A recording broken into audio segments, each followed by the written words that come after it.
Seperti sama-sama kita ketahui informasi daripada BMKG ya, di bulan Mei ya sebelumnya ya, namun demikian kan masih ada penghujan di situ. Biarpun penghujan, kemarin kan ada beberapa hotspot yang muncul di wilayah Sumatera Selatan ini. Ada juga salah satunya di wilayah Kabupaten OI. Untuk itu secara serempak kemarin mendapatkan informasi dari Polda untuk melaksanakan kesiapan pengecekan sarprasnya dan personil-personilnya yang akan diturunkan tatkala menghadapi karhutla.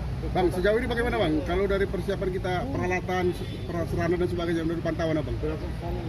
Alhamdulillah untuk dalam pantauannya ya, karena tadi kita sudah gelarkan, kita tadi juga sudah cek, ada juga pompanya, pipanya, terus kemudian motor-motor Kaisar yang untuk masuk ke mana, yang lorong-lorong kecil yang mungkin tidak bisa dijangkau oleh kendaraan mobil R4 ya, dalam hal ini Manggala Agninya kita ada tadi kesiapan motor-motor Kaisar, kemudian juga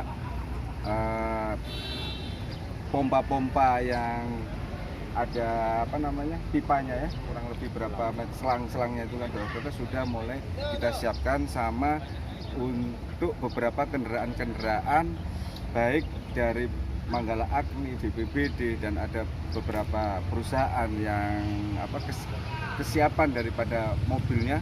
Nah, tadi kita sama-sama cek ada